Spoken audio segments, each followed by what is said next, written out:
to know, like, who is the real Amanda Schneider?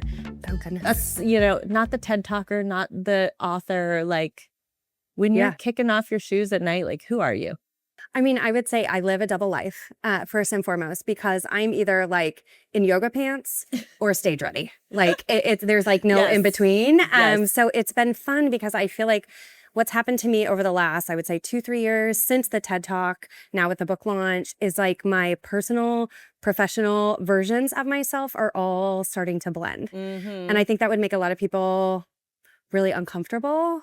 But also, like, for me, it makes me feel like a more authentic version of myself. Like, my local people know who I am outside of local and outside of soccer games and all these things.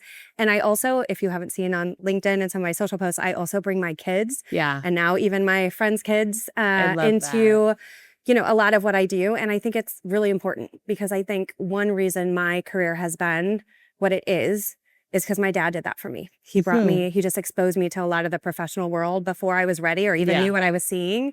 And so it's fun to be able to like pay that forward. We have a intern, one of my neighbor's daughters just finished her 2nd year in marketing. She's interning for us doing social media for Think Lab this summer. My best friend's daughter, also my son's girlfriend, is with me here. So cute. Doing just random things. So her mom made her watch Devil Wears Prada before she came, which I'm like, well, that's not exactly me, but like, the same. so I guess to answer your question, it's just really, it's fun to see these worlds blend. And I don't feel like I'm a different person at home than I am professionally anymore. Like I don't have to be. And I think that that's a beautiful way that our world is heading to. That we don't have to put on this mask at work, that it's okay to be who you are at work and who you are in real life. Is that a shift that happened though? Because I feel the like contrast between the yoga pants and the professional stage gear. Like I have to be either on or when I'm home, I almost feel like I'm a totally different person. Like I'm silly and I'm fun and like I make fun of my kids and my husband. And I almost feel like authenticity is sometimes hard if you're in a position of leadership or, you know, on the stages. And like, how do you mesh those worlds? I think it's hard, and it's hard to know where to divide one and another, right? And I think that it's one of the things that our world is struggling with, right? You look at Gen Z and their expectations for salary transparency. It is a shift. It's not where, you know, baby boomers or even my generation, Gen X, was when we were there. And so I think like a lot of what the book talks about is just prototyping, you know, like trying it on and see what works and what fits and what doesn't. And it means we're going to make mistakes. It's going to mean we're going to say things like, I'm sure you have some doing what you do, podcasting, all of this, like where you're like, oh, really wish I wouldn't have said that. Really wish I hadn't done that, you know? And I definitely have as a mom in my human life and non-work life, as well as from stages or responding to audience questions or on podcast interviews. I'm like, oh, I'm not sure I would have said that again if I could go back and do that again. But, you know, I think we just have to keep testing and trying to figure out where the balance is because I don't think we want to go too far where we're all, you know, talking about maybe too many personal things at work. But I also don't want to go back to where we can't bring our full selves to work. So I think it's going to be experimentation. And you can get it wrong too. I like that you can mess it up, and I think leaders can mess it up, and everyone's still learning. And I think that's the good part. It is. It's a good part, but also a scary part. Scary, for sure. That's authenticity is scary. To like put yourself out there. It is. And I feel like that is the number one question. So I speak at a lot of design schools and, you know, to a lot of students, and a lot of what they're asking about today is their personal brand. So I feel like it's really figuring out like, how do you be your authentic self, but not create your authentic self for who you want to be and not who you really are. And it's like a really tough balance. And Gen Z is really struggling with that, you know, that personal branding piece and really looking at what that could and should look like. And I think because social media, it feels fake. It feels put on. It feels, you know, it does. Whatever. Yeah. It's really hard. It feels like a false or the glorified version, right? It does. But I was reading your book, and I think even like my favorite parts of the book are when you gave personal stories of like picking your kids up from the bus and like, you know, just the authenticity that shines through when it's not just like, you know, tell me about work in the future and Gen Z, but it's like, here's my personal experience. And I feel like that's what I resonated with the most, is that authenticity. It is. And I will say some of that comes from the TED Talk. Really? So doing a TED Talk was one of the hardest things that I've ever done. And it was really a moment of reflection and personal, like, who am I? Have you seen Zoolander? Like, who am I? Derek Zoolander. Derek Zoolander, looking in the reflection. Does that make us old with that reference? Right, probably. Yeah. Probably the Gen Zers aren't going to get that. But I think it's really kind of the coming together of all of these pieces. And it was very vulnerable because the story of building my business has always been solving business challenges and, doing great research for the interior design industry. And the people that knew me and knew the backstage view knew the mom side, but I feel like there was a vulnerable moment of worrying about how that might be interpreted and would I be not taken seriously. And I hate that for fellow mothers, Right. But I think going over that threshold of the TED Talk and standing in front of 1,500 people, we're at 520,000 views on that talk. It's really resonated, kind of gave me the courage to tell more personal stories in my book that are true and are real. Yeah, I love that. Well, you've accomplished so much in the last couple of years. I mean, you just mentioned it this morning of, looking at the TED Talk and now the book and, being on stages and speaking all over and Think Lab and all the things you've accomplished. But that has to take a toll on like your personal life and like you as a human surviving in this world, right? Like, how have you navigated all of that, fame stuff? It's projects, all that stuff, whatever all the stuff, all the things. things. Yeah, all the things. I will say, there's been highs and lows, I'm not going to lie. And I will say probably around 2023, I hit a point, fall of 2023, where I hit a point of burnout and I almost left. Like I took the month of December 2023 off just to be like, I need a minute to breathe, and coming back after that, I talk about in the book, an elephant tribe of women that have surrounded me my whole life and my whole career, earliest of whom I met when I was 3 years old. And if anyone follows me on social, you saw a lot of them at the first book launch event because they all flew in from all over. Amazing. Virginia Beach, Texas, Kentucky, like all over. And so I had this beautiful group of women surround me. If you know the elephant story, it's about how female elephants support one another in the wild. And when one of them is stressed, they surround her with an elephant circle and they kick up dust to mask her pheromones that she gives off, her stress pheromones, right?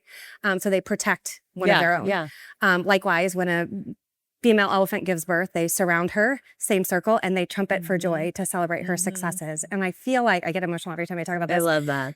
But I feel like this group of women, like at that moment I was the one in the middle. Usually I'm the one kicking up dust, but I was the one in the middle that just needed them. And so they put in place some rules for me to follow. For example, every trip I go on now, I have to do one thing for me. It can be, I love core power yoga. So sometimes it's as simple as a core power yoga class. Sometimes it is maybe buying myself something that is just a little treat for me. So I'm not just accomplishment Amanda or just mom Amanda. It's just like, what will bring you joy today, right? This morning it was eating shashuka at one of my favorite little restaurants by myself. I love that.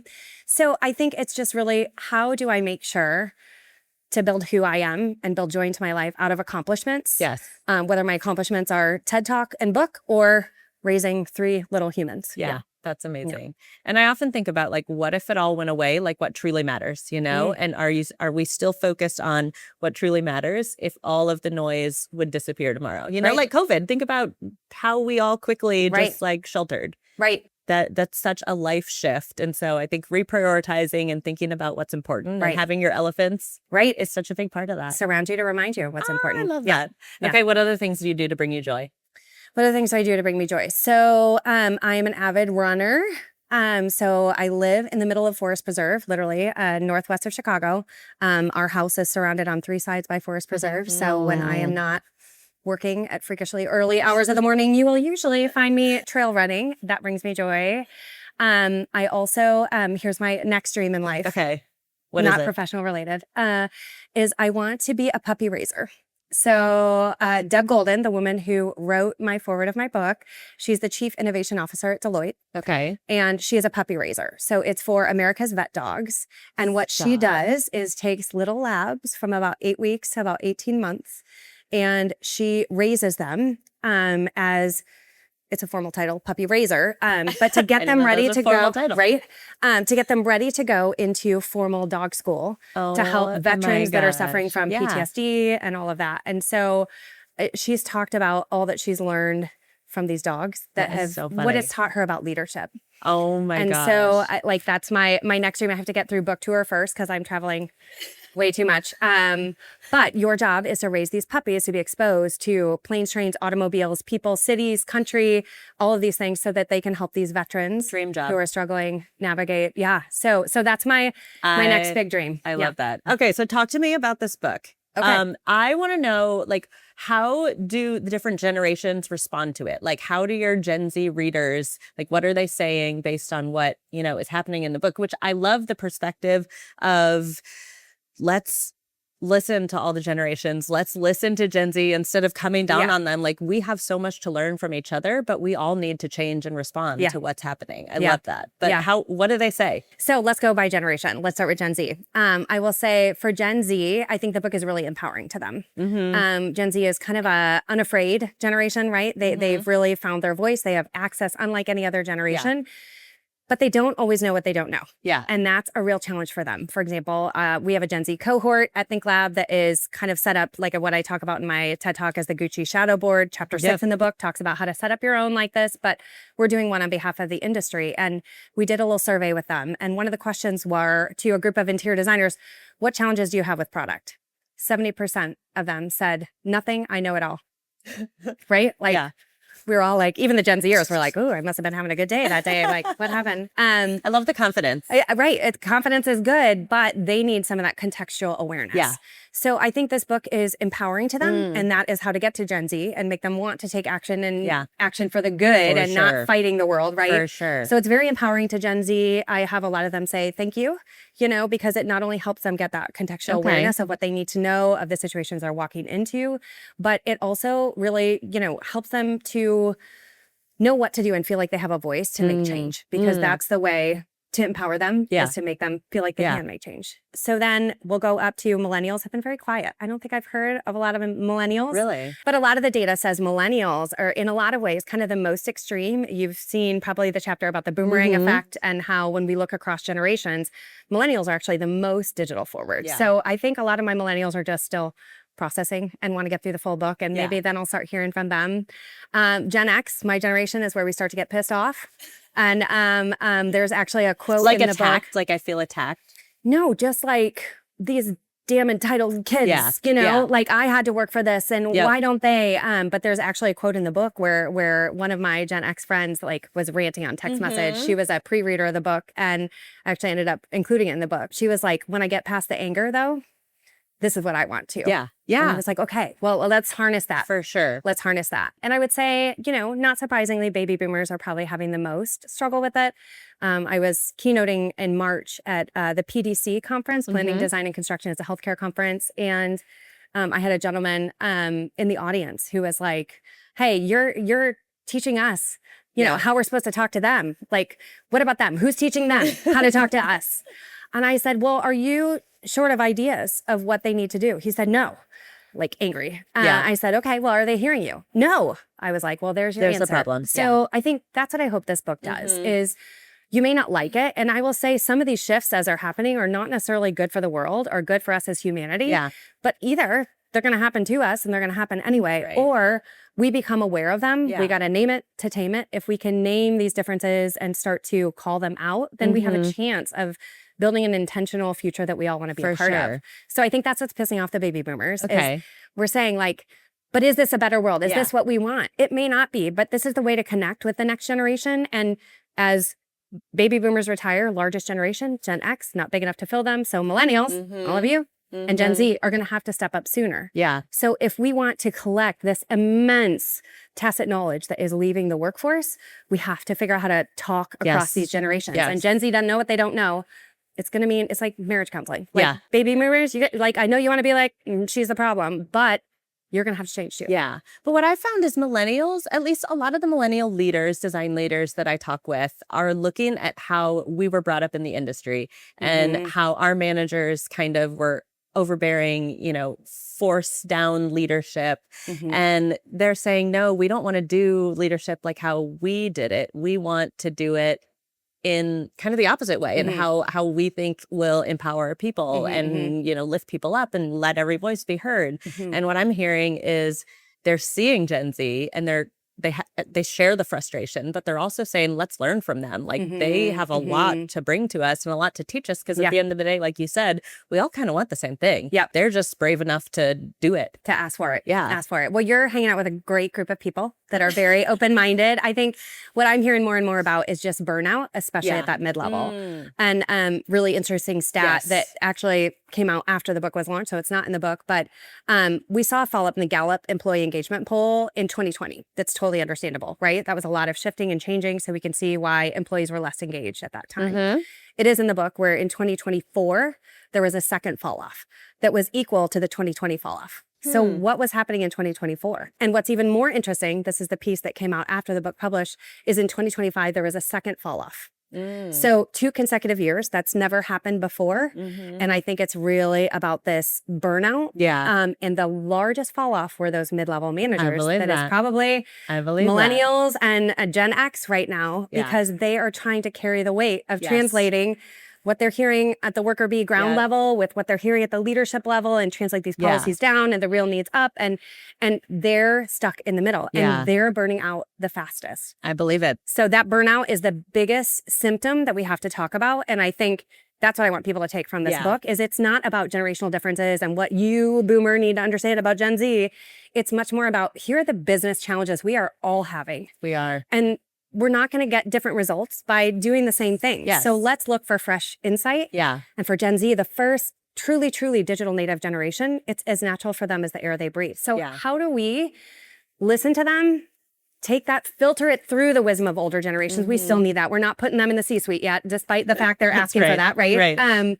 But how do we look at these perceptions across generations and really take these fresh ideas? And work better, you know? For all of us. It can be done. Well, I think the book is fantastic. You're such a wonderful leader in the industry. So I love learning more about who is Amanda.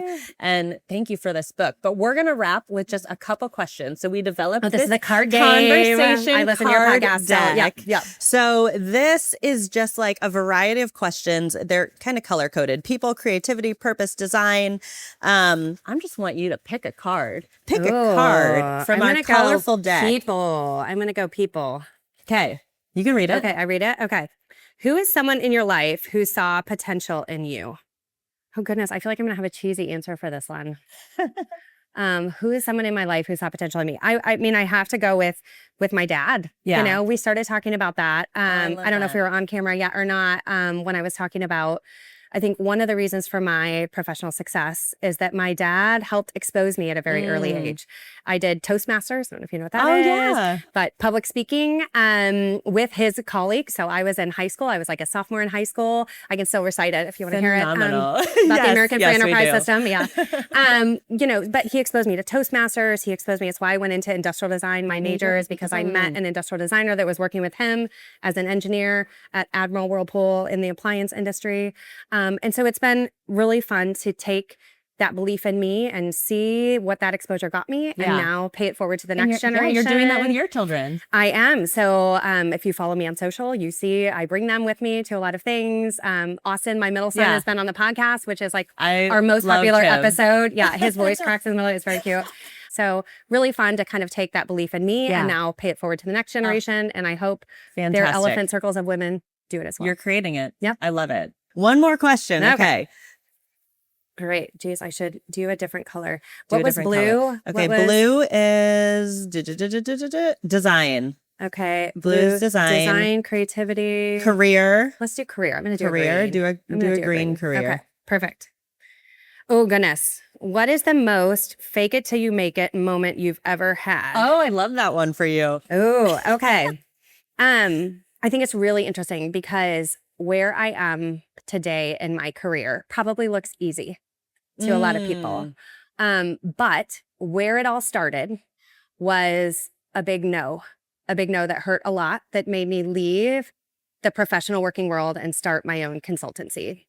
And I thought at that moment that I was flushing my career down the toilet. Oh my gosh. It was a really, really big low. And so I ended up driving back to Chicago. At the time I was living in Atlanta with a 2-month-old in tow to basically pitch myself as a consultant. Really? Feeling like I have no qualifications to do, like I don't, you know, so I put that out there and started it thinking it was, sidestepping my career, flushing my career down the toilet that ended up growing into an incorporated company and selling a company and TED Talk and all of this. So I feel like, fake it till you make it. Like you gotta do what you gotta do. And sometimes it works out. It works out because you have the skill and the drive and the expertise to bring it all together. So. I mean, the drive, I think that's what it takes is a lot of knockdowns. Even with the book, I was turned down by 12 different agents. And I was thinking that it wouldn't be possible.